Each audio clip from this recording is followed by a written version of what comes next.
The metallic taste of recycled air filled Captain Sarah Chion's mouth as she stared at the massive alien warship through the viewport of the human colony ship Endeavour. The vessel was unlike anything in their databases, crystalline structures, jutting from a biomechanical hull that seemed to pulse with its own heartbeat. It dwarfed their modest fleet of 3 ships, each carrying 10,000 human colonists seeking a new home among the stars. "Captain, we're receiving a transmission," Lieutenant Rodriguez called from the communications station, his voice tight with tension. The bridge fell silent except for the gentle hum of life support systems. "Put it through," Sarah commanded, straightening in her command chair. The main screen flickered to life, revealing a creature that defied easy description. 6 limbs extended from a central torso covered in what looked like living metal, while multiple eyes arranged in geometric patterns studied them with an intelligence that made Sarah's skin crawl. "I am War Prime Zextai of the Hegemony Enforcement Fleet," the being spoke, its voice a harmonious blend of tones that somehow conveyed absolute authority. "Your species has entered territorial space claimed by the galactic hegemony. You will submit to immediate processing and relocation to designated reservation worlds or face consequences." Sarah felt the weight of 30,000 lives pressing down on her shoulders. Behind her, she could sense the tension radiating from her bridge crew. They had been traveling for 18 months, fleeing an Earth that could no longer sustain humanity's growing population. The 3 planets in this system had shown perfect conditions for human habitation: clean water, breathable atmosphere, and no signs of intelligent life. "War Prime Zextai," Sarah began, keeping her voice steady despite the racing of her heart. "We are peaceful colonists seeking refuge. Our homeworld is dying, and these planets appear uninhabited. Surely there's room for coexistence." The alien's multiple eyes seemed to focus more intently on her. "Coexistence is not a concept recognized by hegemony protocol. Lesser species serve the greater good through controlled existence on designated worlds. Compliance is not negotiable, and if we refuse," Sarah asked, though she suspected she already knew the answer. "Then you will be eliminated as a contamination risk," Zextai replied without hesitation.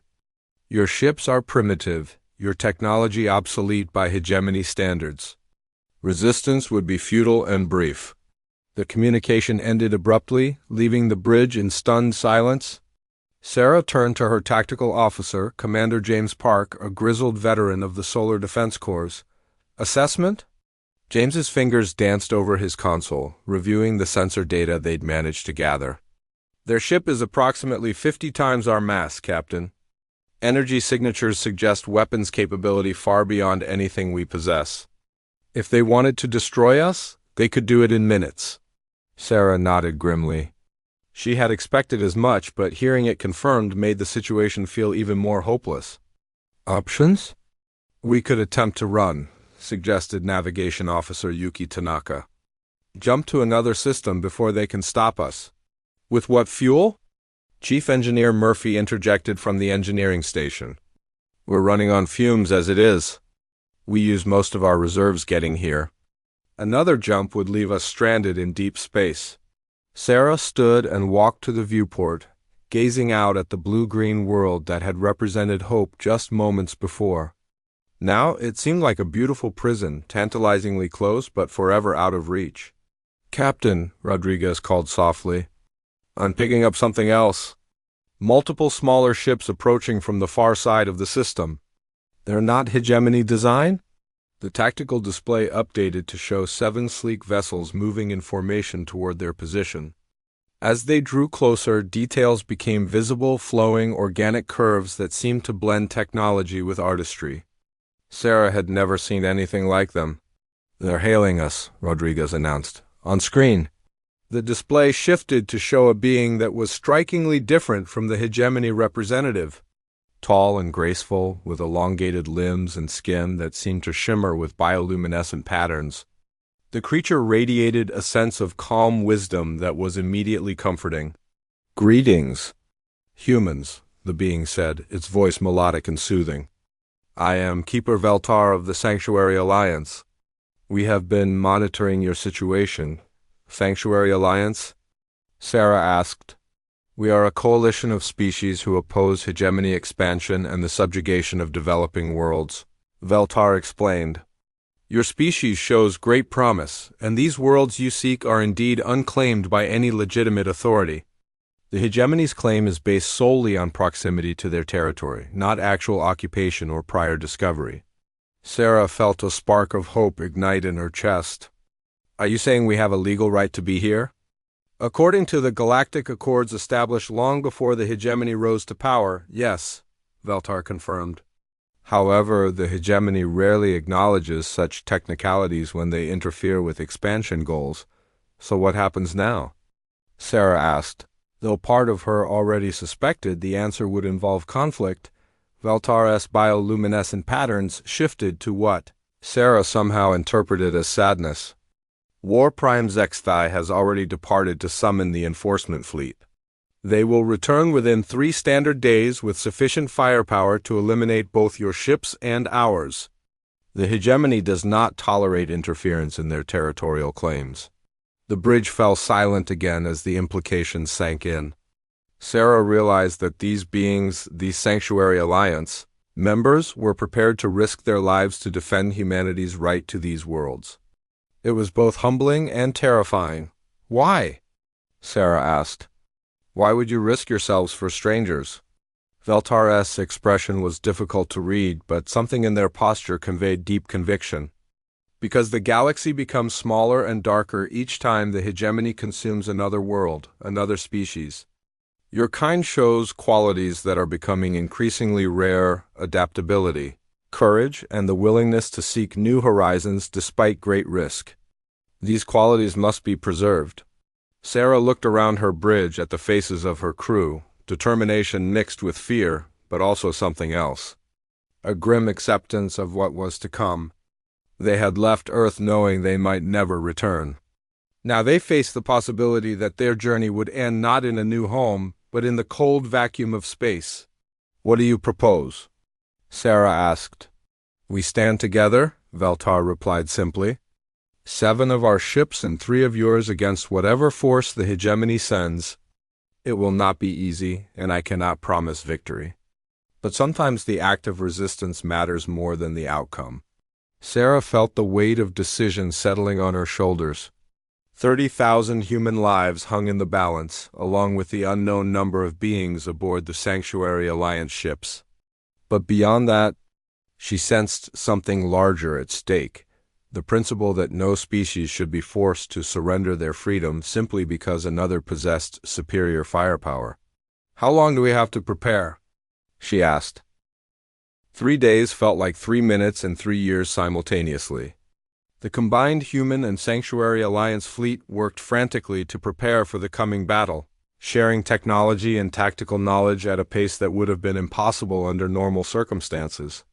The urgency of their situation had created an instant bond between species that had never met before. Captain Sarah Chun found herself aboard the Sanctuary Alliance flagship Luminous Dawn, standing in a command center that looked more like a living organism than a traditional bridge. Walls pulsed with soft light, and control interfaces seemed to grow from the floor like crystalline plants. Keeper Veltar moved gracefully between stations, coordinating preparations with their crew. Your ships are more robust than they appear, Veltar commented, studying the technical specifications that human engineers had shared.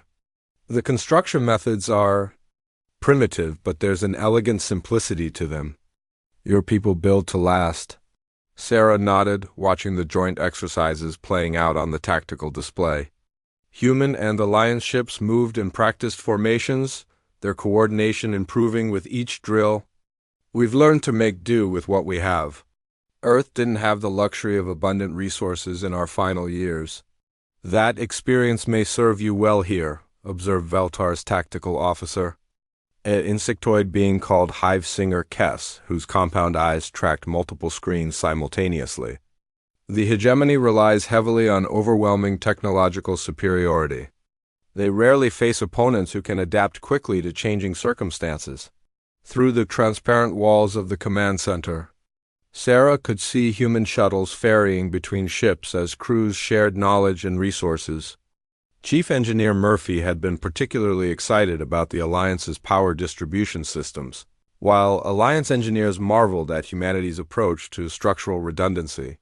"Contact," announced the communications officer, a being that resembled a walking tree with bark-like skin and leaves that changed color to indicate emotional states. Currently, those leaves were shifting to alarming shades of red and orange. Hegemony fleet emerging from hyperspace at the system's edge. The main display shifted to show the new arrivals, and Sarah felt her heart sink. Instead of the single massive warship they'd faced before, 8 vessels now approached their position. Each one was larger than Extraterrestrial's original ship, and sensor readings indicated weapons capabilities that dwarfed anything in the human arsenal. "Impressive," Veltar murmured, though their tone suggested respect for an enemy rather than fear. War Prime Zexthai has committed significant resources to this operation. The hegemony clearly views your species as a substantial threat. "Or they're making an example of us," Sarah replied grimly. "Show the galaxy what happens to those who resist their expansion." A new transmission came through, and once again Zexthai's multi-eyed visage filled the screen.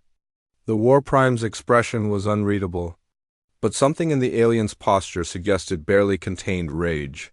"Humans," Zexthai began, the harmonic quality of their voice now carrying an ominous undertone. "You have aligned yourselves with enemies of the hegemony. This transgression compounds your original violation of territorial law. However, the hegemony is not without mercy." Sarah exchanged glances with Veltar, both suspicious of where this was heading. "Surrender now, and your deaths will be swift," Zexthai continued. "Continue this resistance, and your suffering will be extended as an educational example for other species who might consider similar defiance." Sarah stepped forward, feeling the eyes of both her crew and the Alliance Bridge staff upon her. "War Prime Zexthai, I have a counter-proposal. Leave this system and allow us to settle peacefully, and we'll forget this encounter ever happened." For a moment, Zexthai's multiple eyes widened in what Sarah could only interpret as astonishment. Then the War Prime's harmonious voice took on what might have been amusement. "You negotiate from a position of absolute weakness, human. Your combined fleet consists of 10 ships against 8 of ours. But numbers are irrelevant when technological disparity is so vast. Each of our vessels possesses firepower sufficient to destroy your entire fleet." "Maybe," Sarah acknowledged. "But you're assuming we'll fight you the way you expect to be fought." Something flickered across Zexthai's alien features. "Elaborate." Sarah felt Veltar's gentle touch on her shoulder, a reminder to be cautious. But she had made her decision during the 3 days of preparation. Human history is filled with examples of smaller forces defeating larger ones through unconventional tactics. We've learned that sometimes the key to victory isn't matching your enemy's strength, but exploiting their assumptions about how a battle should be fought. "Irrelevant philosophical posturing," Zexthai dismissed. "Your primitive weapons cannot penetrate our defensive screens, while our plasma cannons will reduce your ships to component atoms. Care to test that theory?" Sarah asked, her voice carrying more confidence than she felt. The transmission ended abruptly, and within minutes the hegemony fleet began its advance. Their ships moved in a perfect geometric formation that spoke of absolute confidence in their superiority. No evasive maneuvers, no attempts at tactical deception, just 8 massive vessels bearing down on their position with inevitable force. All ships. "Execute Maneuver 7, Sarah called into her communicator. Using the code they developed for their most desperate gambit, the human and Alliance ships suddenly broke formation, scattering in seemingly random directions. To hegemony sensors, it must have looked like panic, a desperate flight in the face of overwhelming odds. The enemy fleet adjusted course to pursue, their formation spreading to encompass the fleeing vessels. "Phase 1 complete," reported Veltar. "Hegemony ships are dividing their attention across multiple targets." Sarah watched the tactical display with fierce concentration. Everything depended on precise timing and the enemy's continued assumption that they were dealing with a conventional space battle. The hegemony had fought hundreds of such engagements, always following the same pattern. Inferior species fleeing in terror before the inevitable destruction, but humans had learned long ago that sometimes survival required throwing out the conventional playbook entirely. Human vessel Endeavor is taking fire, announced Hivesinger Kess. Their shields are holding, but barely.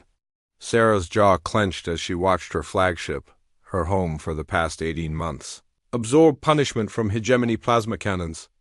Green energy beams lanced through space, each one carrying enough power to vaporize a small asteroid. The Endeavor's defensive screens flared with each impact, the ancient human technology being pushed far beyond its design limits. "Stay with the plan," Sarah whispered. As much to herself as to her distant crew, the Alliance ships were faring better, their more advanced defensive systems deflecting most of the incoming fire. But even they couldn't withstand sustained bombardment from the hegemony fleet.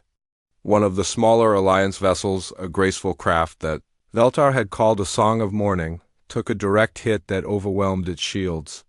The ship's organic hull cracked like an eggshell, spilling atmosphere and debris into the void. "We've lost Song of Mourning," Veltar announced quietly, their bioluminescent patterns dimming with what Sarah recognized as grief. 37 souls aboard? Sarah forced herself to remain focused on the tactical display. Those 37 beings had died for the principle that no species should be enslaved, simply because others possessed superior firepower. Their sacrifice would mean nothing if the plan failed now. "Hegemony ships are reaching optimal positions," Hivesinger Kess reported. "All 8 vessels are now committed to pursuit vectors." Sarah took a deep breath. "Execute Phase 2.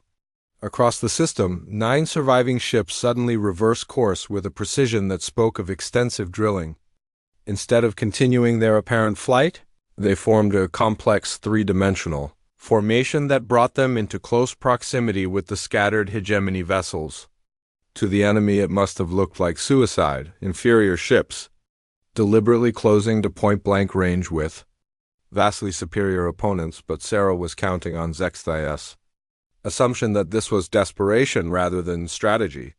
The hegemony had grown used to easy victories, to enemies who fought predictably and died quietly. They had never faced opponents who viewed conventional wisdom as just another weakness to exploit. The moment had arrived. Sarah watched the tactical display as human and Alliance ships completed their seemingly suicidal charge toward the hegemony fleet. At point-blank range, the enemy's massive plasma cannons would tear through their defenses like tissue paper. But that wasn't the plan. "All ships, execute Maneuver 9. Sarah commanded. What happened next would have been impossible without the 3 days of intensive preparation and technology sharing between the two fleets. Each human ship suddenly ejected dozens of small objects that their sensors had carefully disguised as debris or emergency supplies. These objects immediately activated emergency thrusters, spreading and expanding clouds around each hegemony vessel. "What are those primitive devices supposed to accomplish?" came Zexthias' voice over the communications channel. The War Prime's tone mixing amusement with irritation. Sarah smiled grimly. "Something we learned from our own history. Sometimes the most effective weapons are the ones your enemy doesn't recognize as weapons." The small objects were a hybrid of human ingenuity and Alliance technology. Essentially sophisticated mines, each one contained a small power core from Alliance technology combined with human-designed magnetic clamps and proximity sensors. But their true purpose wasn't to explode. "Activate," Sarah ordered. Across the battlefield, hundreds of small devices suddenly came alive. Magnetic clamps engaged, attaching them to the hulls of hegemony ships. Proximity sensors began scanning for specific energy signatures. And then, in perfect coordination, they began their work. Each device was designed to do one simple thing: interfere with the quantum field generators that powered hegemony shields and weapons. Human engineers had studied the enemy technology during their earlier encounter, identifying the specific frequency patterns that kept the advanced systems stable. The devices didn't need to destroy those systems, they just needed to introduce enough chaos to disrupt them. Impossible, Zexthai's voice carried a note of alarm for the first time. Our defensive screens are fluctuating. Weapons efficiency dropping to 70%. 60%, corrected Hivesinger Kess, monitoring the enemy fleet's energy signatures, and continuing to decline as more devices activate. But Sarah knew they had only bought themselves a brief advantage. The hegemony crews would adapt quickly, either physically removing the devices or finding ways to compensate for the interference. They needed to press their attack now, while the enemy was confused and weakened. "All ships, engage targets of opportunity," she ordered. "Remember, we're not trying to destroy them, just disable their ability to pursue us to the planets." The Alliance ships moved first, their energy weapons lancing out toward the nearest hegemony vessel. With its shields fluctuating wildly, the massive ship's hull took direct hits for the first time in the battle. Crystalline armor cracked under the assault, spilling exotic gases into space. The human ships followed with their own attack patterns. Their weapons were indeed primitive compared to hegemony technology, but they had been designed with a different philosophy. Instead of relying on pure energy output, human weapons focused on kinetic impact and explosive force concepts that translated well, regardless of technological advancement. Railgun rounds accelerated to significant fractions of light speed slammed into weakened hull sections. Nuclear-tipped torpedoes detonated against fluctuating shields, their electromagnetic pulses adding to the chaos already disrupting hegemony systems. Even conventional explosive shells found their targets, exploiting the gaps created by the interference devices. "Enemy Vessel 3 is losing power to primary systems," reported the Alliance communications officer, their bark-like skin now showing patterns of excited green and gold. "Their engines are operating at reduced capacity." Sarah felt a surge of hope, but she knew better than to celebrate prematurely. The hegemony fleet was wounded but far from defeated. Even operating at reduced efficiency, their weapons could still destroy the combined human and Alliance forces if given the opportunity. "War Prime," Sarah called over the communication channel. "You've seen what we're capable of. This doesn't have to continue." Zexthai's image appeared on the screen, and for the first time the alien's composure seemed shaken. Several of their eyes showed what Sarah interpreted as anger, while others displayed something that might have been respect. "You fight with cunning rather than honor," Zexthai observed. "Your tactics are unconventional." "Our tactics are effective," Sarah countered. "And we're not done yet." As if to emphasize her point, one of the hegemony ships suddenly listed heavily to port as its artificial gravity systems failed. The massive vessel began a slow tumble, its crew presumably struggling to regain control of systems that had never been designed to operate under such interference. "Your devices cannot maintain this disruption indefinitely," Zexthai pointed out. "Our technicians are already developing countermeasures. When we adapt, your advantage will disappear." "Maybe," Sarah acknowledged. "But how long will that take? And how much damage will your fleet sustain in the meantime? You came here expecting an easy victory, War Prime. Instead, you're looking at a prolonged engagement against opponents who refuse to fight by your rules." She could see the calculation going on behind Zexthai's multiple eyes. The War Prime was weighing the cost of continuing the battle against the strategic value of eliminating this particular threat. Sarah hoped that pragmatism would win out over pride.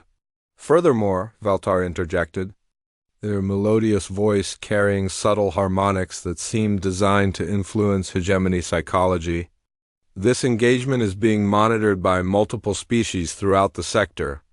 Word of human resistance and Alliance support is already spreading through unofficial channels." Zexthai's head snapped toward Veltar's image. "You dare broadcast military engagements to unauthorized recipients?" "We dare to show the galaxy that the hegemony is not invincible," Veltar replied calmly. "That species working together can stand against your expansion.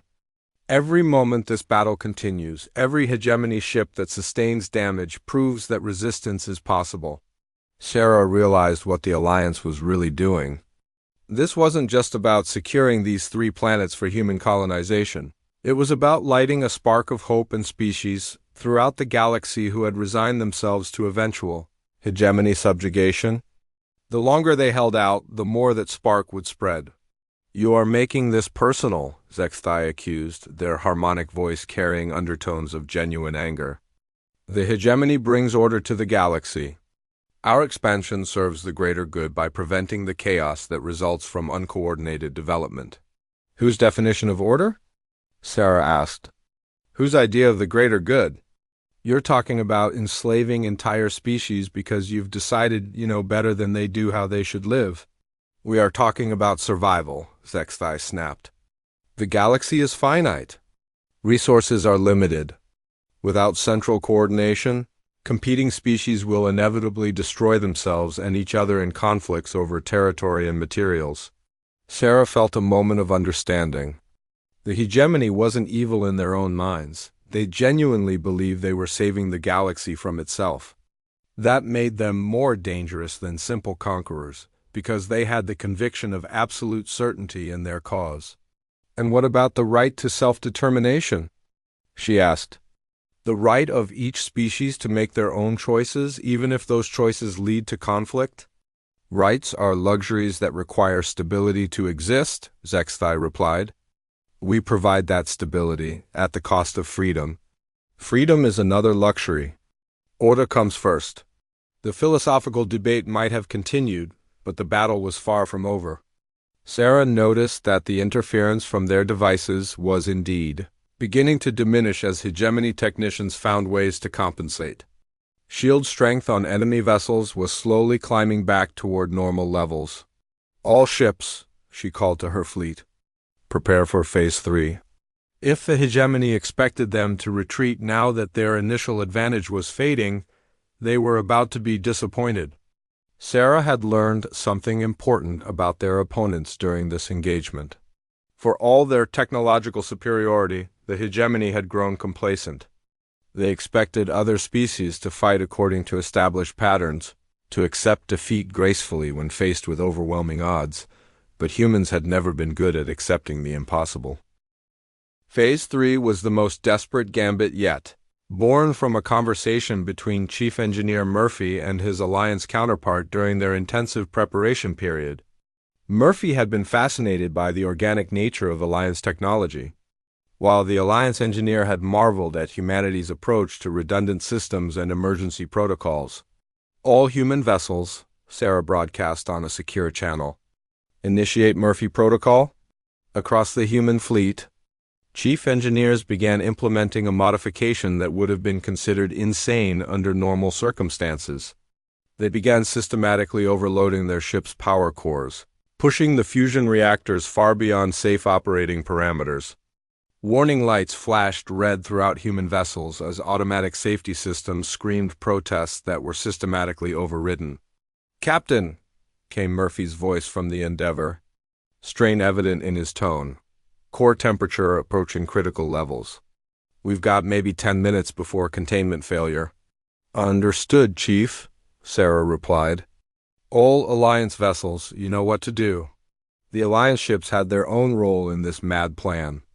Using their more advanced sensor technology, they began precisely targeting specific points on hegemony vessels, not the heavily armored sections, designed to absorb weapons fire, but the delicate sensor arrays and communication equipment that protruded from the main hulls. Veltar moved beside Sarah, their bioluminescent patterns showing deep concern. "Are you certain your people understand the risks?" "If the power overload calculations are incorrect." "They know," Sarah said quietly, "and they volunteered anyway." What happened next required split-second timing and absolute trust between species, who had known each other for less than a week. As Alliance weapons systematically blinded and deafened the hegemony ships by destroying their external sensors, the human vessels began their final approach, but instead of attacking, they did something completely unexpected. Each human ship positioned itself directly against the hull of a hegemony vessel, using magnetic clamps and docking tubes to physically attach themselves to the enemy craft. What insanity is this? Zextai demanded, their image flickering on screens across both fleets. Sarah smiled grimly. Something we call a boarding action, War Prime. A very old human tradition. The truth was more complex than that. The human ships weren't actually trying to board the hegemony vessels. Their crews had no idea how to operate alien technology or survive in hegemony atmospheric conditions. But they didn't need to board the ships to accomplish their goal. Murphy Protocol? Final phase, Sarah ordered, throughout the human fleet. Chief engineers made final adjustments to overloaded power cores. Then activated emergency containment protocols that would normally be used only in the event of imminent reactor breach. The fusion reactors didn't explode. Instead, they released their accumulated energy in controlled electromagnetic pulses that channeled directly through the physical connections between human and hegemony ships. The effect was devastating. Hegemony vessels had been designed to withstand energy weapons fired from a distance, not massive electromagnetic discharges delivered directly to their hulls.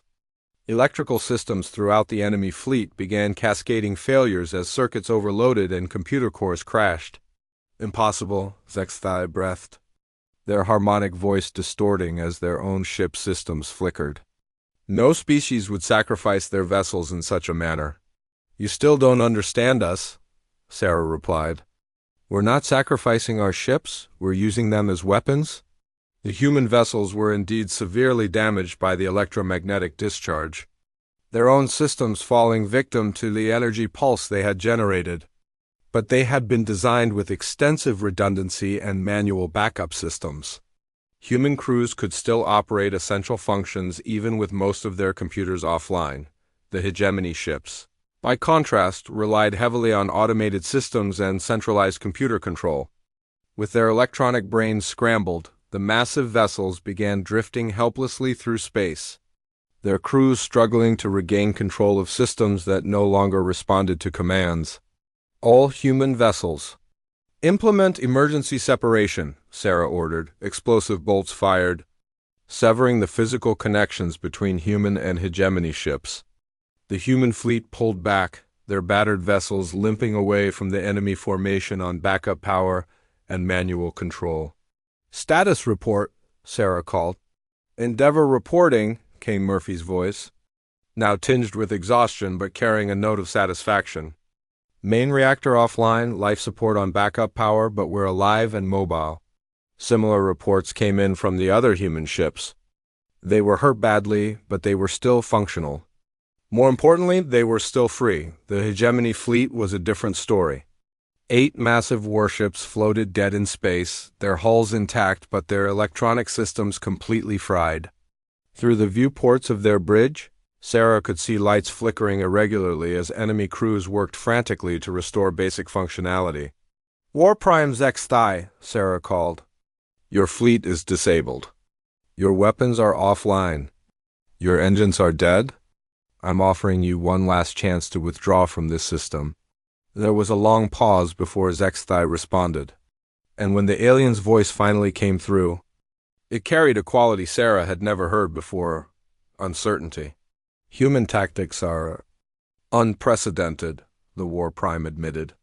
Our databases contain no records of such desperate measures employed as coordinated strategy. Desperate? Sarah laughed, though there was no humor in the sound. War Prime, this isn't desperation, this is determination. We told you we'd fight differently than you expect. We told you we wouldn't surrender our freedom without a cost you might not be willing to pay. You have damaged vessels worth more than your entire civilization could construct in a century, Zextai pointed out. And we'll do it again if necessary, Sarah replied firmly. Every time you come back, every time you threaten our freedom or the freedom of our allies, we'll find new ways to make the cost of victory higher than you're prepared to pay. Through the bridge's transparent walls, Sarah could see the Alliance ships maintaining their positions, ready to continue the fight if necessary. Veltar caught her eye and nodded slightly, a gesture of respect that transcended species barriers. There is wisdom in your words, Zextai said finally. The Hegemony Council will need to reconsider our approach to this sector.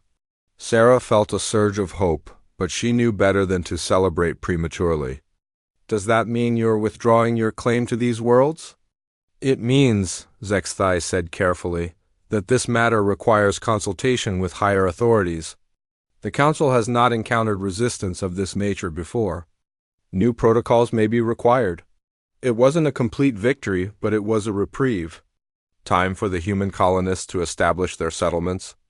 Time for the Alliance to spread word of successful resistance throughout the galaxy. Time to prepare for whatever the hegemony might send next. "How long?" Sarah asked. "The Council convenes in standard cycles that would translate to approximately 6 of your months," Zexthai replied. "During that time, no further enforcement actions will be taken in this system pending their decision." 6 months. It wasn't much, but it was something. Enough time to build basic infrastructure, establish defenses, and perhaps find additional allies among the species who had witnessed today's battle. "One more thing, War Prime," Sarah said. "When you report to your council, make sure you tell them exactly what happened here.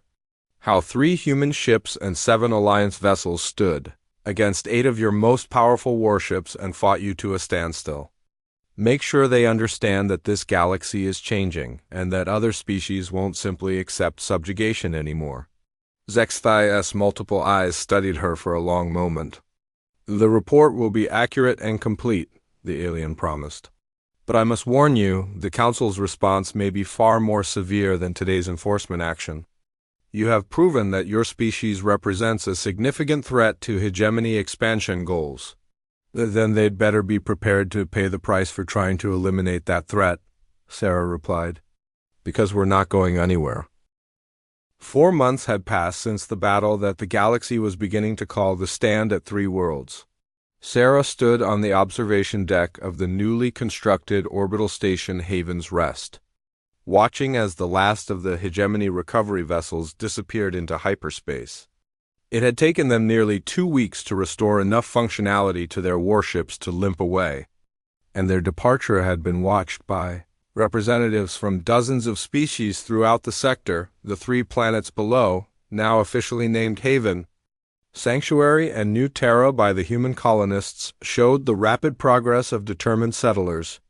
Cities were taking shape, agricultural centers were producing food, and defensive installations dotted the landscapes of all 3 worlds. But more importantly, they were no longer alone.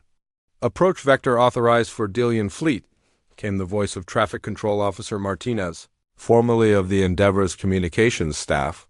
The orbital station had become a hub of activity as ships from across the galaxy arrived to study the species that had defied the hegemony, and lived to tell about it. Through the massive viewport, Sarah watched 7 elegant vessels enter orbit, the Delian, Republic's delegation to what was becoming known as the Free Worlds Alliance. The Delians were the 15th species to formally request membership in the growing coalition, bringing their advanced medical technology and extensive knowledge of hegemony weak points to the cause. "Captain Chun," called a familiar melodious voice. Keeper Veltar approached, their bioluminescent patterns showing the warm satisfaction that Sarah had learned to associate with good news.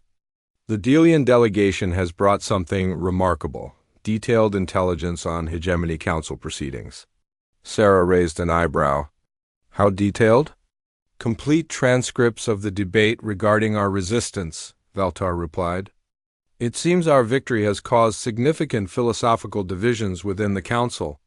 Some members advocate for overwhelming retaliation, while others question whether the cost of suppressing resistance movements throughout the galaxy will exceed the benefits of expansion."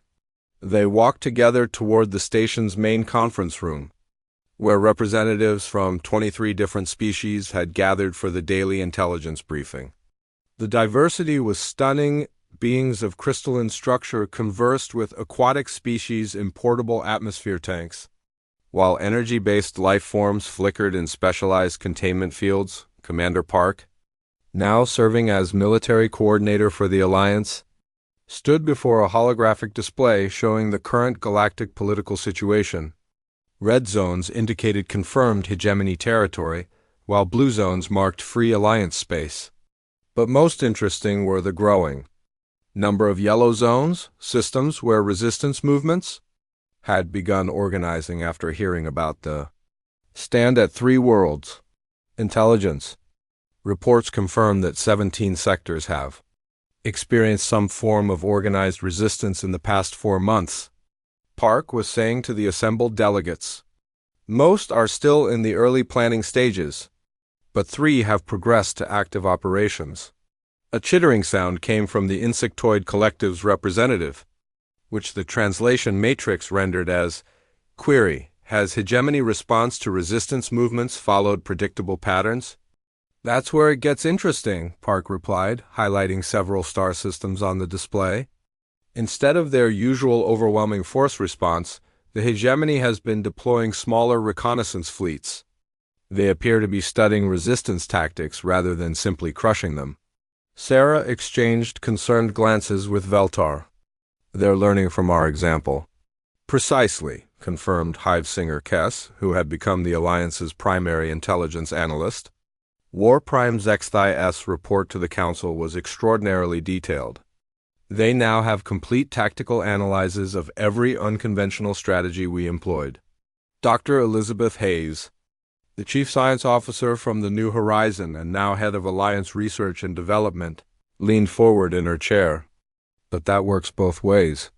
If they're studying us, we're also learning about them. The data we gathered during the battle has revealed some interesting vulnerabilities in hegemony technology. She activated her own holographic display, showing detailed schematics of hegemony ship designs. Their reliance on centralized computer systems makes them extremely vulnerable to electromagnetic warfare. More importantly, their entire military doctrine is based on the assumption that technological superiority guarantees victory.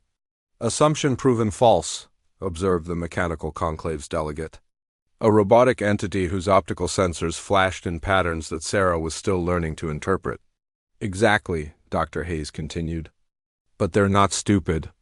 Reports suggest they're already developing countermeasures, distributed computer systems, electromagnetic shielding, and new tactical doctrines designed to counter unconventional warfare.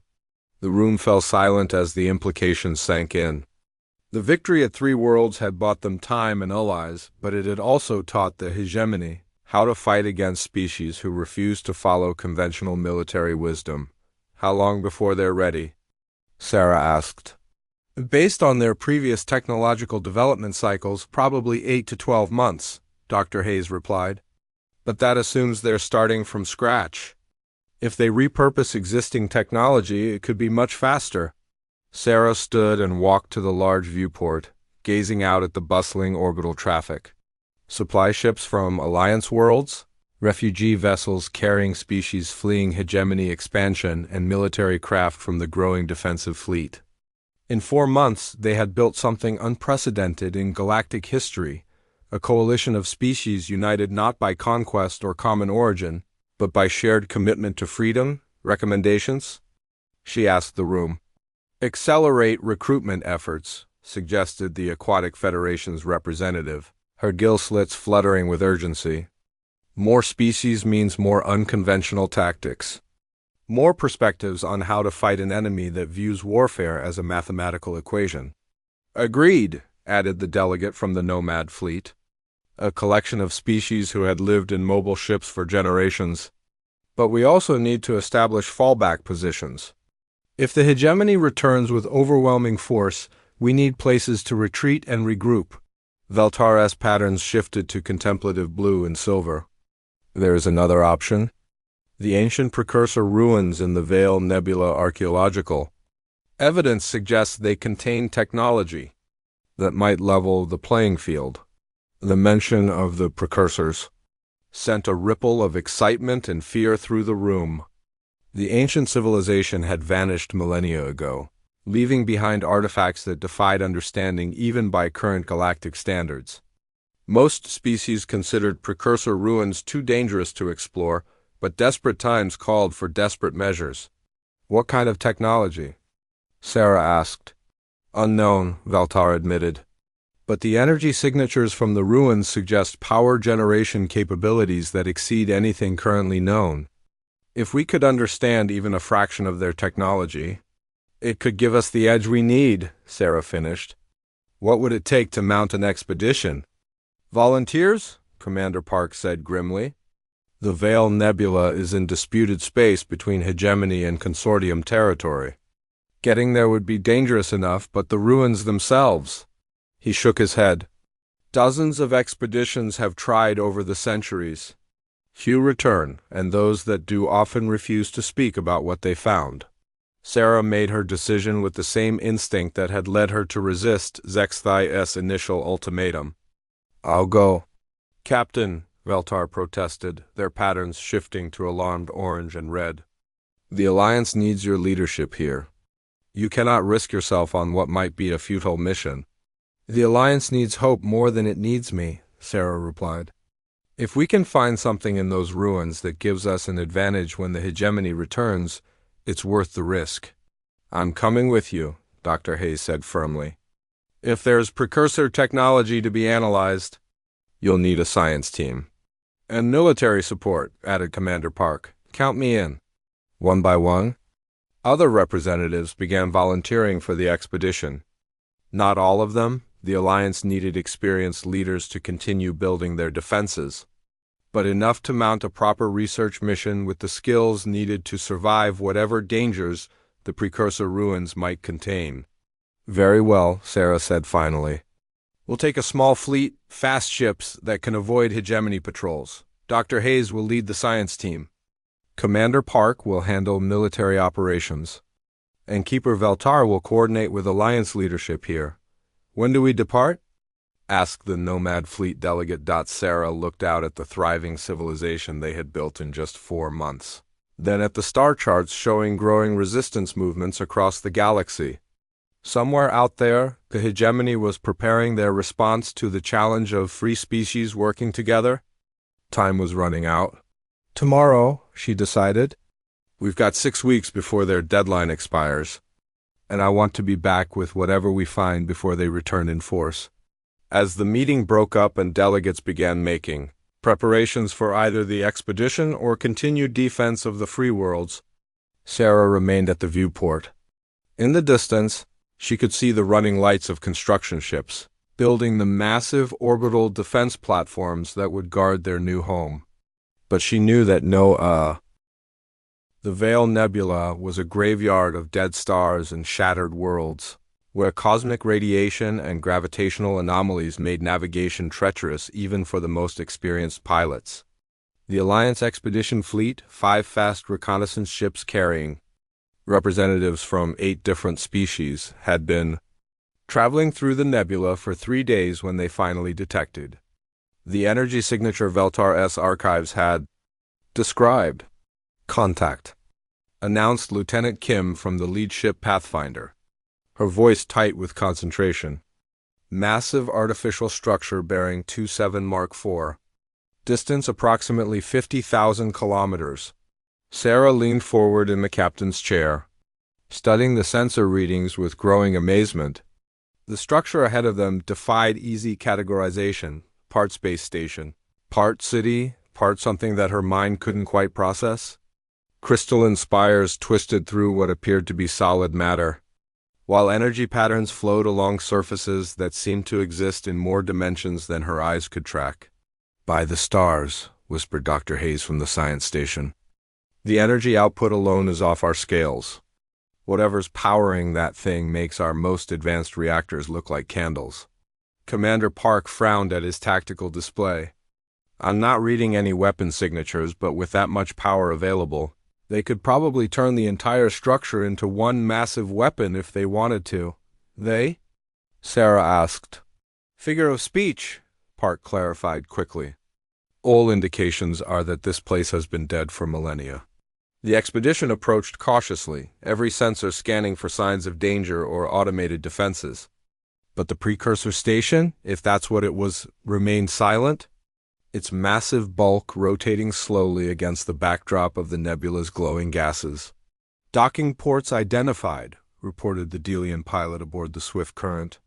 The configuration is unlike anything in our databases, but the dimensional tolerances suggest they were designed to accommodate a variety of ship types.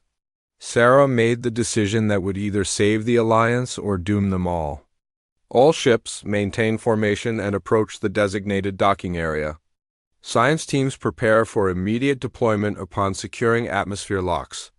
The docking process was surprisingly smooth, as if the ancient station systems recognized their arrival and automatically adjusted to accommodate their ships. Airlocks sealed with a precision that spoke of technology far beyond anything currently known, and atmospheric readings showed breathable conditions throughout the accessible sections. Either they breathe the same mixture we do, Dr. Hayes observed, or the station's environmental systems are sophisticated enough to detect our needs and adjust accordingly. The first team through the airlock included Sarah, Dr. Hayes, Commander Park, and Veltar, along with specialists from 3 other species. What they found beyond the docking bay challenged every assumption about precursor civilization. The corridors were vast, clearly designed for beings much larger than most current galactic species. But more disturbing was the architecture itself, walls that seemed to flow like liquid while remaining solid to the touch, illumination that came from everywhere and nowhere, and a sense of space that felt larger inside than the external dimensions should have allowed. The mathematical impossibilities alone are staggering, Dr. Hayes murmured, running her scanner over a wall section. These materials don't match anything in our periodic tables, and the structural engineering violates at least 12 laws of physics. They move deeper into the station, following corridor networks that seem to shift and reconfigure themselves to guide them toward some central destination. Side passages led to chambers filled with incomprehensible machinery, crystalline formations that pulsed with their own light, and viewing ports that showed impossible vistas of space-time itself. "Captain," Veltar called from ahead, their bioluminescent patterns flickering with excitement and fear. "You need to see this." The corridor opened into a vast central chamber that took Sarah's breath away. The space was enormous, large enough to contain their entire fleet with room to spare. But what dominated the chamber wasn't the size, but the contents, floating in the center of the space, suspended within fields of visible energy, was what could only be described as a library. Thousands of crystalline matrices hung in perfect formation, each one pulsing with stored information. Around them, holographic displays showed star maps, mathematical equations, and imagery from civilizations that predated recorded galactic history. "It's beautiful," Dr. Hayes whispered. Sarah approached the nearest information matrix, feeling an odd sensation as she drew closer, as if the ancient technology was somehow aware of her presence and was trying to communicate. "Warning," announced their universal translator, struggling to process information that seemed to bypass normal language entirely. "Direct neural interface detected. Recommend extreme caution." But even as the warning was given, Sarah felt compelled to reach toward the floating crystal. The moment her fingers made contact, the galaxy exploded into her consciousness. Images flooded her mind, civilizations rising and falling across millions of years. Vast wars fought with weapons that reshaped reality itself. And always the precursors, watching, recording, trying to find some solution to the endless cycle of conflict that plagued intelligent life. She saw the early days of what would become the hegemony, a species called the Zephyrians who had started with noble intentions of bringing peace to their sector. But power had corrupted them, as it had corrupted every species that achieved galactic dominance. The precursors had watched civilization after civilization follow the same pattern: rise, expand, dominate, stagnate, fall. "Sarah," Dr. Hayes's voice seemed to come from very far away. "Sarah, you need to break the connection." But Sarah was seeing something else now, the precursors' final project. Faced with their own inevitable extinction, they had tried to create something that could break the cycle. Not a weapon, not a government, but an idea encoded into the very structure of reality itself. The vision showed her vast machines scattered across the galaxy, dormant for millennia but still connected to each other through quantum entanglement. The precursors had called it the network, a system designed to activate when conditions were right. when species had evolved enough to understand the choice they faced. And suddenly, Sarah understood why the hegemony expansion had triggered so much resistance. Why species across the galaxy were suddenly finding the courage to stand against overwhelming odds.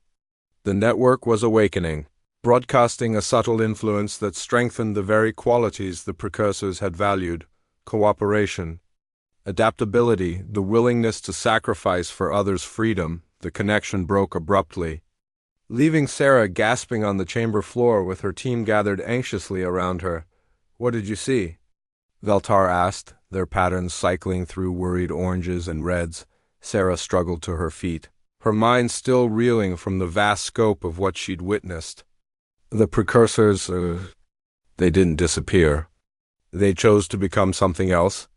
They saw that every species that achieved dominance eventually became a threat to all others, so they transformed themselves into a force that strengthens resistance to domination. That doesn't make sense," Commander Park protested. "If they had that kind of power, why not just stop the hegemony directly?" "Because that would make them what the hegemony is," Sarah explained, the understanding coming clear even as she spoke. "Another dominant force imposing their will on others. Instead, they chose to enhance the natural tendency of intelligent species to resist being controlled, to make sure that no one empire could ever achieve permanent dominance."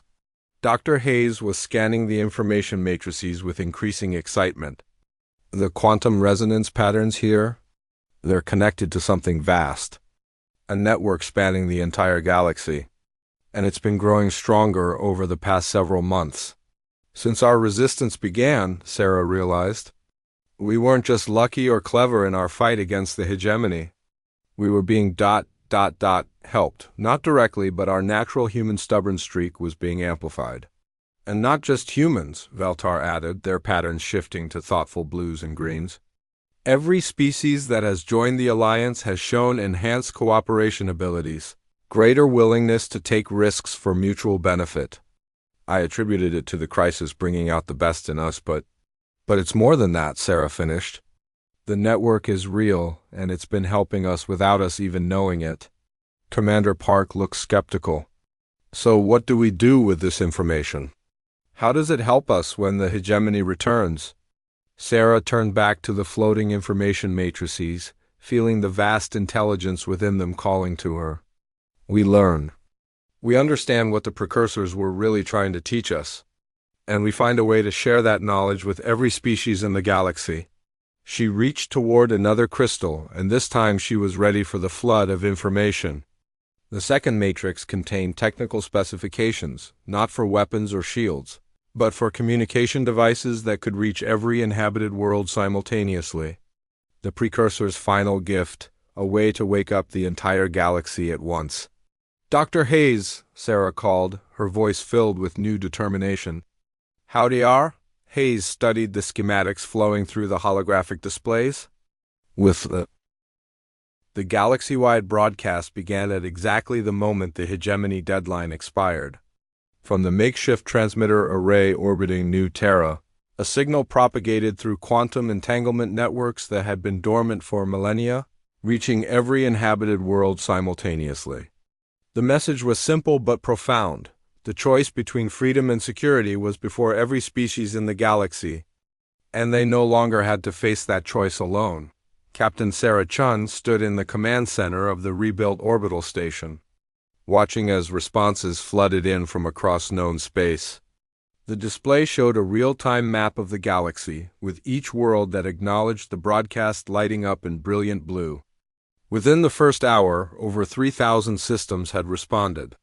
By the end of the day, that number had grown to 15,000. "Hegemony fleet detected at the edge of the system," announced Commander Park from the tactical station. 67 vessels, including 12 dreadnoughts. "They're not taking any chances this time." Sarah nodded grimly. War Prime Zexthai had clearly convinced the hegemony Council that humanity and their allies represented an existential threat. The fleet now approaching was large enough to sterilize entire worlds, not just disable a few colonial ships. "Alliance response?" she asked. Beyond our wildest projections, replied Veltar from the communications array, their bioluminescent patterns blazing with excitement. We have confirmed military support from 47 species, with more arriving hourly. The consortium has declared their borders open to Alliance vessels, and the Crystal Hegemony has offered to mediate negotiations. Through the viewport, Sarah could see the evidence of that support.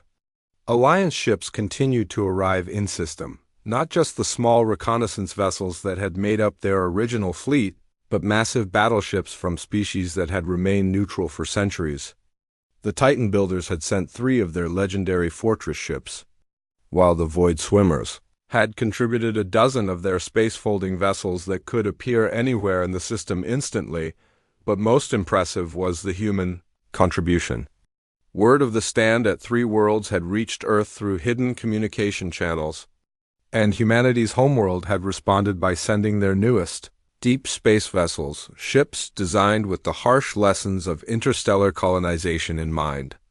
They were still primitive compared to hegemony technology, but there were hundreds of them, and each one carried crews who had heard the stories of how 3 human ships had stood against impossible odds. Incoming transmission. From the Hegemony flagship, announced the communications officer. Put it through. Zexthai's image appeared on the main screen, but the War Prime looked different than before. Their harmonic voice carried undertones of weariness, and several of their eyes showed what Sarah had learned to recognize as stress indicators. Captain Chun, Zexthai began, you have created chaos throughout the galaxy. Resistance movements have erupted in 43 hegemony sectors. Our peacekeeping forces are stretched beyond capacity dealing with species who refuse to acknowledge the natural order. Natural order? Sarah asked. You mean the order where you decide what's best for everyone else? I mean the order that has prevented galactic war for over 6 centuries, Zexthai replied with force.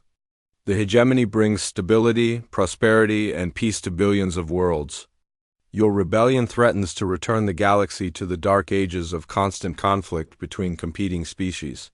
Sarah felt the weight of precursor knowledge in her mind. The vast perspective that came from watching civilizations rise and fall across millions of years. War Prime, what if I told you that the peace you've brought is temporary? That every empire in galactic history has eventually fallen, usually taking entire sectors with them when they collapsed. I would say you are speaking of lesser species that lack the hegemony's wisdom and technology, Zexthai responded. But something flickered in their expression. The precursors thought they were permanent too, Sarah continued. So did the Crystal Empire, the Void Lords, and the Machine Collective. Every dominant civilization believes they're different, that they're the exception to the pattern. But power corrupts, War Prime. Even the best intentions eventually become tyranny when there's no one left with the strength to say no. Behind Zexthai, Sarah could see other hegemony officers listening to the conversation. Several looked troubled by her words, which suggested that not everyone in the hegemony fleet was comfortable with their role as galactic enforcers. Your words are irrelevant, Zexthai declared. You will surrender immediately, or we will demonstrate the consequences of defying hegemony authority. 67 ships against your collection of primitives and dissidents.